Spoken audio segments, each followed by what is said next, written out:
గడప గడపకు సంక్షేమ పథకాలు వచ్చినాయి. దానిపైన మేము అట్లే కూడా ఓట్లు అడగడం కూడా జరుగుతుంది. దీంట్లో సంక్షేమ పథకాలు మాకు అన్నీ బాగా అందినాయి. జగనన్నకు మా ఆశీస్సులు ఉంటాయని కూడా ఇక్కడ పెద్ద ఎత్తున చెప్పడం జరుగుతుంది. ఈ మధ్యకాలంలో వలసలు ఎక్కడన్నా కానీ ప్రభుత్వం పైనో లోకల్ లీడర్ పైనో అసంతృప్తి ఉండి వలసలు జరుగుతుంటాయి సహజంగా. ఇక్కడ సంతలో పశువులు కొన్నట్లు కొంటున్నారు. ఈరోజు చాలా మందిని ప్రలోభాలకు గురిపెట్టి 5 లక్షలు 10 లక్షలని సవాల్ వేస్తున్నారు. అంటే ఎంత నీచమైన రాజకీయానికి దిగజారిందో తాడిపత్రి ప్రాంతంలో నేను ఇంతవరకు చూడలే. ఏంటంటే నేను 2000లో మండల ప్రెసిడెంట్గా ఉన్నాను. అప్పటి నుండి ఇంతవరకు పరోక్షంగా కూడా రాజకీయాలు చేసినా కానీ ఎప్పుడు కూడా ఎవరన్నా కానీ నాయకుని మీద అసంతృప్తో ప్రభుత్వం మీద అసంతృప్తి ఉండిపోయే వాళ్ళని చూసినా కానీ ఇట్లా ఒక మనిషిని పశువుగా కొనడం అనేది తాడిపత్రిలోనే చూస్తాను.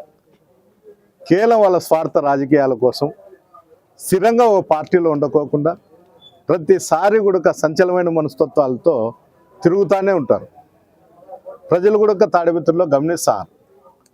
నేను ప్రజలు గడప గడప పోయినప్పుడు కూడా చాలా మంది ఆ వీధిలోకి పోతే, అమ్మ మీ కౌన్సిలర్ పోయినాడు, మీరు ఈసారి మాకు సాయం చేయండి అంటే, ఏమన్నా అతను ఏమన్నా ప్రజల కోసం పోయినాడా లేకపోతే ఇంటి కోసం పోయినాడు, వాళ్ళు కొన్నారు ఇతను పోయినాడు అని చెప్తారు.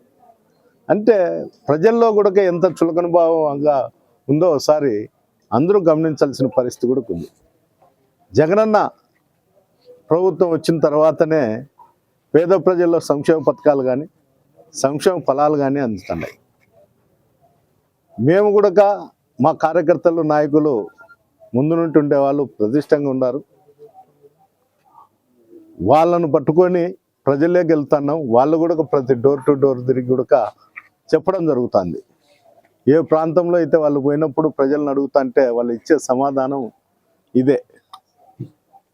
ఎప్పుడూ లేదున్నా జేసీ వాళ్ళు ఓటు అడిగిన పరిస్థితి కూడా తాడిపత్రిలో ఎప్పుడూ లేదు. ఎవరో ఆ వార్డులోనో ఆ గ్రామంలో ఉండే వాళ్ళు అడుగుతున్నారు. ఈరోజు కొనేది మొదలు పెట్టినారున్నా డబ్బు ఉందని. అయినా మేము జగనన్న పక్షాన మీ పక్షాన నిలిచి మీకు ఓట్లు వేస్తాము. మేము సంక్షేమ పథకాలు తీసుకుంటున్నాము. కనీసం ఆ కృతజ్ఞత మాకుంది. కానీ మీ దగ్గర ఉన్నటువంటి ఈ సంచలనమైన మనస్తత్వం ఉన్నటువంటి నాయకులకు లేదు. ఇంకోసారి మోసపోకండి అని మాకు సలహాలు ఇచ్చే పరిస్థితి కూడా తాడిపత్రిలో ఓటర్లు ఉన్నారు.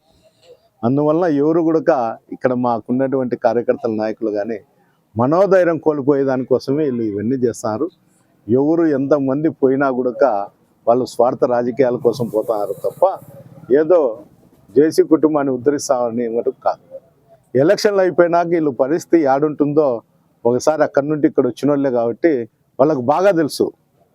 కేవలం బ్లాక్మెయిల్ రాజకీయాలు. ఈరోజు నేను అరాజకీయాలు ఎక్కడ కూడా అసాంఘిక కార్యక్రమాలు అడ్డుపడినందుకే చాలామంది వలసలు కూడా పోతాండేది కారణం. నేను ఎంతసేపు ఉన్నా కూడా మా కార్యకర్తల నాయకులను పక్క చూసుకుంటూ ప్రజలకు ఎలాంటి హాని కలగకుండా చూసుకుంటూ పోతాను కాబట్టి ఈరోజు ప్రజలు నా ఎమ్మడి ఉండాలని కూడా నేను గర్వంగా చెప్తాను. ఈ పార్టీలో వలసలు పోవడం వల్ల మీకు బలహీన పడట్లేదు కదా మీ పార్టీ? అంటే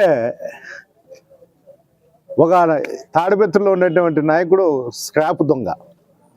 మా దగ్గర ఉండే స్క్రాప్ను అతను కొనకపోతాడు అంతే. మా దగ్గర ఒరిజినల్ వైఎస్ఆర్సీపీ ఒరిజినల్ జగనన్న సైనికులు మాత్రం అతను కొనలేడు. వాళ్ళ విశ్వాసాన్ని కూడా తీసుకోలేడు. మాకుండేదంతా కూడా మా కార్యకర్తలు మా నాయకులే మాకు మనోబలం. అందరూ చాలా మటుకు నేను గెలిచిన తర్వాతనే మా పార్టీలోకి వచ్చినారు. మా పార్టీలో మా కార్యకర్తలు ఎవరిని ఇబ్బంది పడినారేమో నాకు తెలియదు. కానీ వచ్చిన వాళ్ళు పోయిన వాళ్ళు మటుకు ఆర్థికంగా బలపడే ఇక్కడ నుండి పోయినారు.